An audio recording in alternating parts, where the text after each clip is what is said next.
वजह सब कुछ दांव पर लगाना हमारी फितरत नहीं है, इसलिए हम इस जंग में शरीक नहीं हो सकते।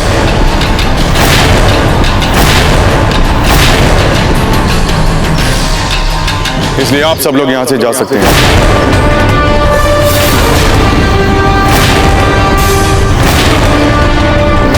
और जब हम दोनों का आप अपना कीमती वक्त जाया कर रहे हैं।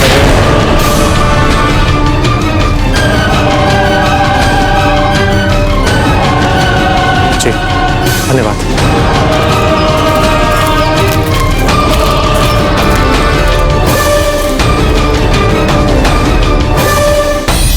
तुर्क के अतिरिक्त हमें लगता है कि महल के सारे मंदिर और धर्मशालाओं को भी प्रजा के लिए खोल देना चाहिए। मैं अभी सारी व्यवस्था करवाती हूँ। छोटी माँ, महल के कई कक्ष रिक्त पड़े हुए हैं, हम वहाँ पर भी कई लोगों को ठहरा सकते हैं। अच्छा सुझाव है, चलते हैं। हम आज ही उनको वहाँ रुकवा देते हैं। महारानी जी, ये जो अनाज है यहाँ, क्या ये महीनों तक चल पाएगा? क्योंकि हमारा घेराव शायद महीनों तक चल सकता है। आपको इस बात की चिंता करने की कोई आवश्यकता नहीं है। अनाज की बोरियां लेकर बैलगाड़ियों का एक बहुत बड़ा काफिला महल की तरफ आ रहा है।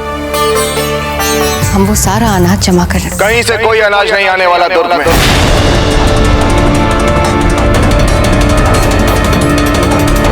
जिन गाड़ियों में हमारे लिए अनाज आ रहा, उन पर मुगलों ने आक्रमण कर दिया। और जो सैनिक उनकी सुरक्षा के लिए थे, उन्होंने मुगलों के साथ लड़ते उस सारे अनाज में आग लगा दिया और मार अभी जो अनाज हमें ना मिल सका वो उन मुगलों को भी मिल सके। इसलिए जब तक घेराव है तब तक हमें इसी अनाज से काम लेना होगा जो इस समय हमारे तुर्क में है।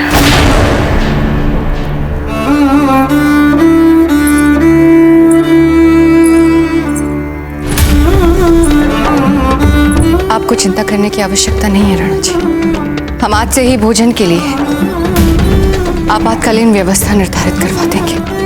हमारे आदेश अनुसार दुर्ग के सभी स्त्रियां केवल 2 रोटियां खाएंगी, ताकि हमारी मातृभूमि की रक्षा करने वाले पुरुषों को हम भरपेट खाना खिला सके। हमें आप पर गर्व है धीरज जी। हमारी मातृभूमि की रक्षा करने वाले, अपना सर्वस्व न्यौछावर करने वाले इन वीरों के लिए हम इतना तुच्छ त्याग नहीं दे सकते राणा जी। और बड़े दाजीराज, इतने सारे अनाज का हम करेंगे क्या? अमर जी, आसपास के गांव से लगभग 30,000 प्रजाजन हमारे तुर्क में आए। उन सबका पेट भरना ये हमारा कर्तव्य है। तुर्क के बाहर शत्रु बैठा है, इसलिए हम बाहर से कुछ भी नहीं मंगवा सकते। इसलिए जब तक हम अकबर को हरा नहीं देते, हमें इसी अनाज से काम चलाना होगा और सबका पेट भरना होगा। अकबर रुका क्यों है दुर्ग के बाद तब से? और आखिर कब करेगा ये आक्रमण? वही तो हम सोच रहे हैं भंवर जी कि अकबर हम पर आक्रमण क्यों नहीं कर रहा। किसकी प्रतीक्षा कर रहा है वो, या फिर कौन सा ऐसा भय है जो उसे अब तक सता रहा है? प्रताप किले में है या नहीं पता ही नहीं चल पा रहा।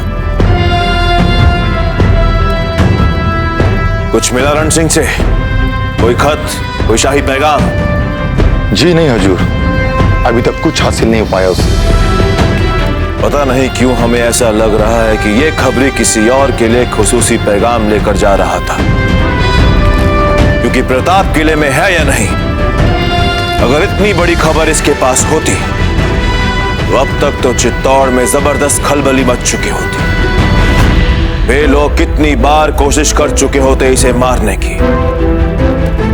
अब तक वे खालिस अपने खुदा और रण सिंह के मुंह न खोलने की कुव्वत के भरोसे नहीं बैठे रहते।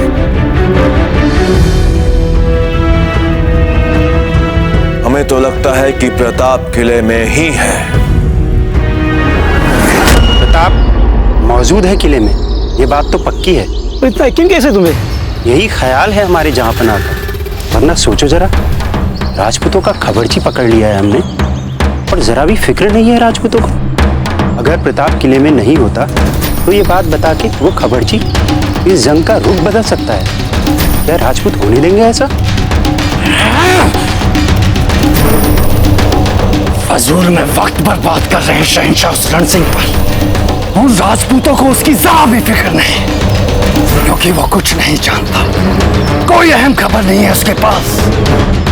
मैं ये यकीन से कह सकता हूं कि प्रताप किले में मौजूद है, वरना ऐसी हाल नहीं हो सकती थी हमारी। या खुदा,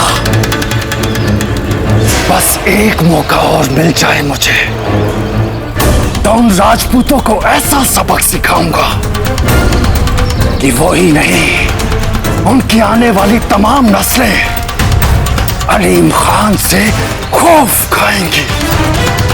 यदि अब खेतू ने मार दिया रण सिंह को, तो अकबर को संदेह हो जाएगा।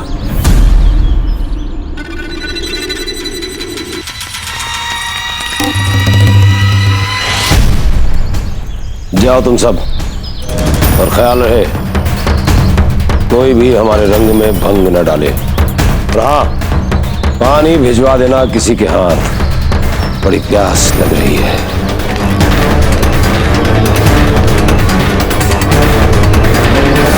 क्षमा करें कुंवर प्रताप, हमारे सुझाव के कारण आपका इतना बहुमूल्य समय नष्ट हो गया। नहीं जयमल जी, ये बात सत्य है कि हमें सहायता की आवश्यकता है। कम से कम अपने कल्ला, खेतू और चंपा को तो चित्तौड़ भेज देना समय पर। जैसे ही खेतू मुगल छावनी में प्रवेश करेगी और रण सिंह को बचाएगी, उसे उसकी यातनाओं से मुक्त कराएगी, तो ये संदेश भी मुगलों को मिल जाएगा कि हम कितने सक्षम हैं और हम अपनी मातृभूमि के लिए कुछ भी कर सकते हैं, कुछ भी।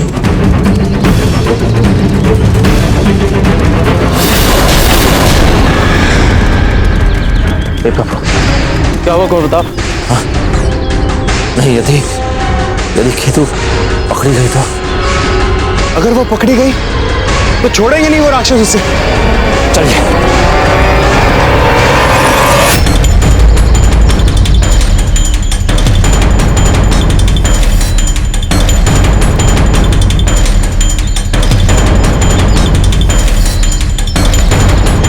तुम्हें कुछ तो खास बात है।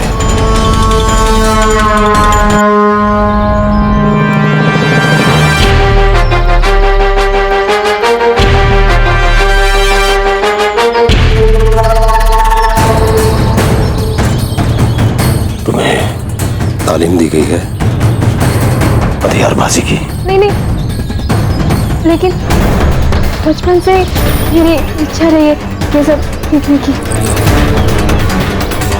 तभी गिरते हुए मटके को इतनी आसानी और फुर्ती से पकड़ लिया। जब बदन में इतनी फुर्ती और ताकत है, तो भागी क्यों नहीं? तुम्हें पकड़ कैसे लिया मेरे सिपाहियों ने?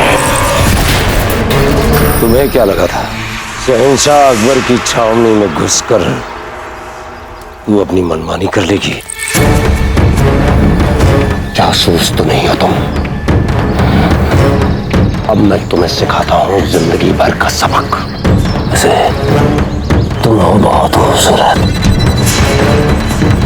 नहीं, इतनी जल्दी भी क्या है, ये तो बहुत सारी अदाएं देखनी बाकी है।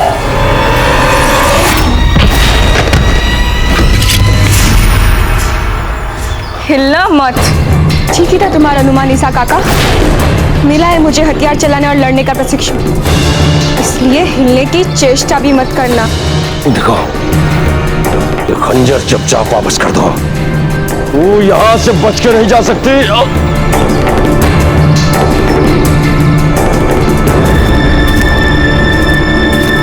शायद रण सिंह इधर हो सकता है।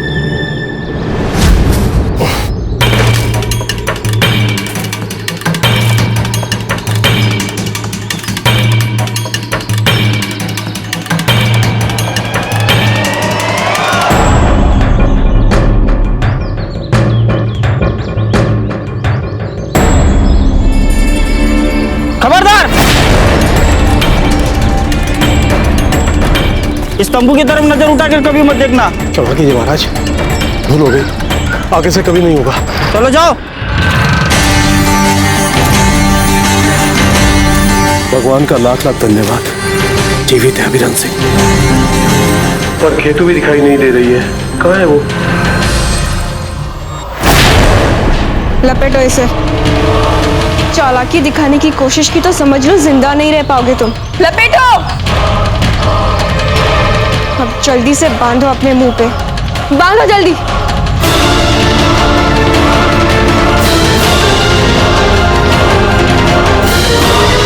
बैठो यहाँ, बैठो।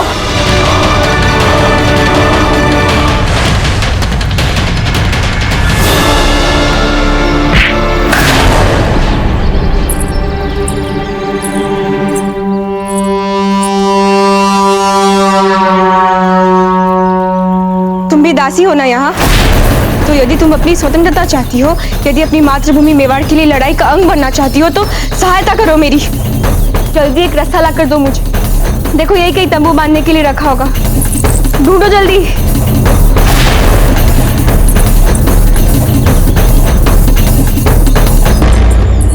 बांध दो इस ईसा काका को जल्दी से, जल्दी बांधो। बांध दिया अच्छे से?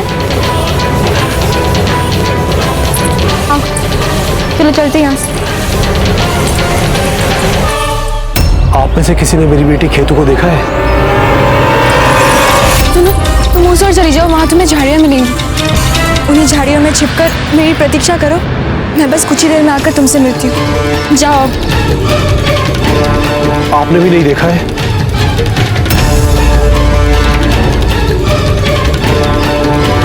अब मुझे रण सिंह के पास जाना होगा।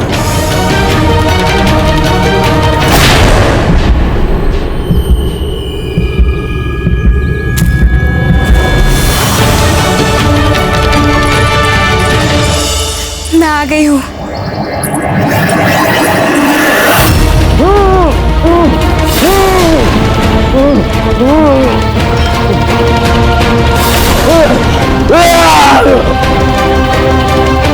आओ मेरे साथ।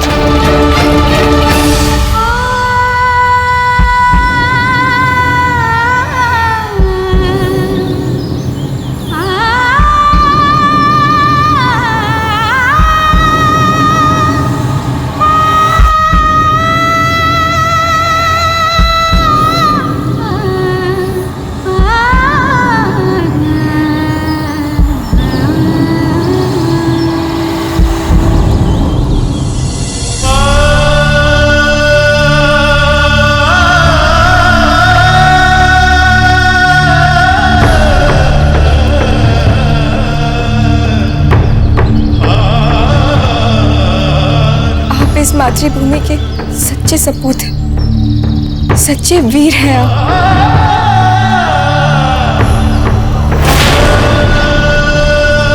पकड़ो इसे, पीछा करो, बचकर नहीं निकलनी चाहिए।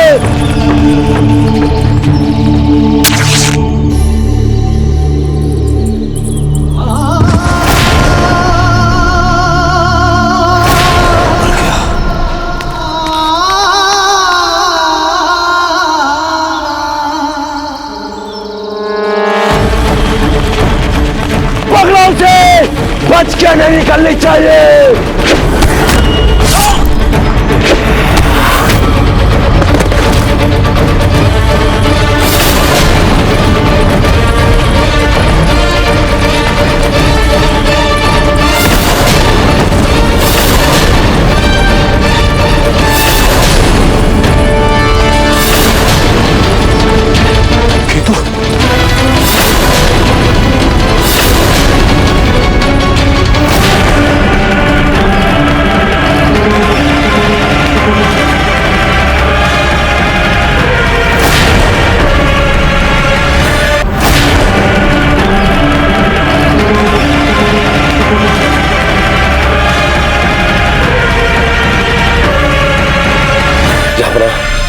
चित्तौड़ के जासूस आए थे, उन्होंने मार दिया इसे।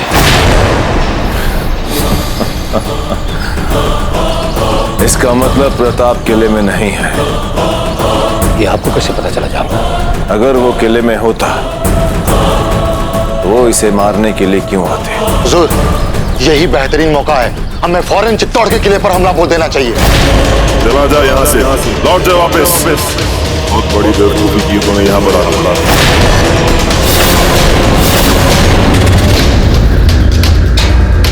अभी नहीं, अभी हमें सोचने का थोड़ा वक्त और चाहिए। थोड़ा इंतजार और करेंगे हम।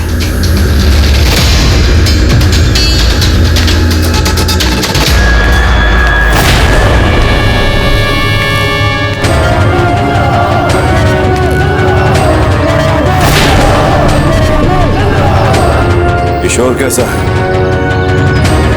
दूरबीन लाओ।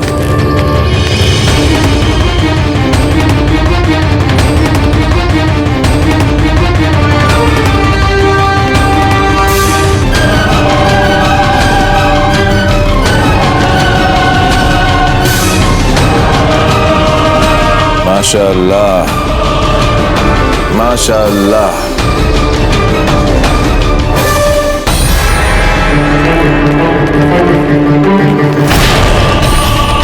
शहंशाह का इकबाल बुलंद हो। हुजूर, मैं हयात सुल्तान आपकी खिदमत में अजमेर से 3000 सिपाहियों की फौज लाया हूं। हम जानते थे कि सबसे पहले तुम ही आओगे हयात सुल्तान। वक्त आ गया है कि अब हम चित्तौड़ के किले पर हमला करें और फतेह हासिल करें। अकबर आजम जिंदाबाद, जिंदाबाद। अकबर आजम जिंदाबाद, जिंदाबाद। हुजूर, मैं चाहता हूं कि मुझे भी जंग में शामिल होने का मौका दिया जाए। मैं 1000 राजपूतों का सर कलम करके आपके सामने पेश करूंगा। हमें आपसे यही उम्मीद थी और बाकी सबसे भी।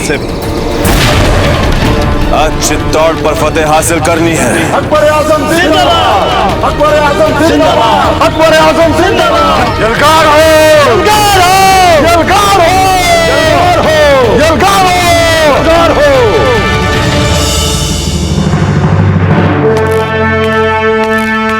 हीर भाई जी, हमारी प्रजा के रहने खाने पीने की इस दुर्ग में व्यवस्था हो रही है ना? हम प्रयास कर रहे हैं राणा जी, परंतु 30,000 लोगों के लिए खाने पीने की व्यवस्था करना सरल नहीं है।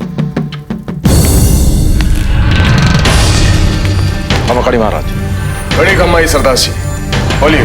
मैंने अभी दुर्ग के प्राचीर से 3000 सैनिकों की सेना को अकबर की फौज में आकर मिलते देखा है। मुगल फौज में निश्चित ही हलचल तो दिख रही महाराज।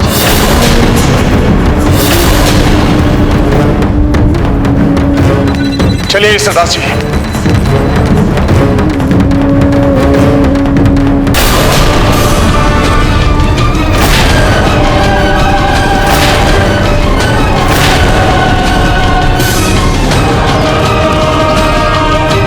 ये तो मेड़ता का दूत लग रहा है। अवश्य हमारे लिए महत्वपूर्ण संदेश लाया होगा। खमा गणी हुकुम। खड़ी खमा। मैं चित्तौड़ से आ रहा हूँ। अजमेर से आ रही 3000 सिपाहियों की सेना अकबर की सेना के साथ मिल गई है। ये तो अकबर की शक्ति को और विनाशकारी बना देगी। इससे पूर्व की चित्तौड़ आपदाओं से घिर जाए, हमें शीघ्र अतिशीघ्र वहां के प्रस्थान करना चाहिए। चलिए।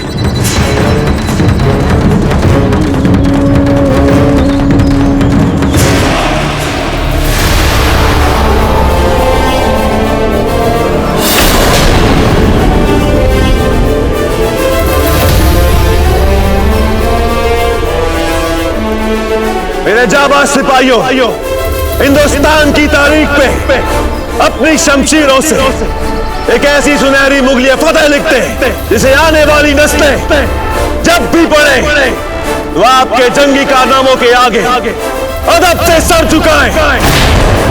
अकबर आजम जिंदाबाद, अकबर आजम जिंदाबाद, अकबर आजम, अकबर आजम। चित्तौड़ पर फतेह कर हम अपने शहंशाह को सही माने में शहंशाह हिंद बना दे इंशाअल्लाह। अकबर आजम जिंदाबाद।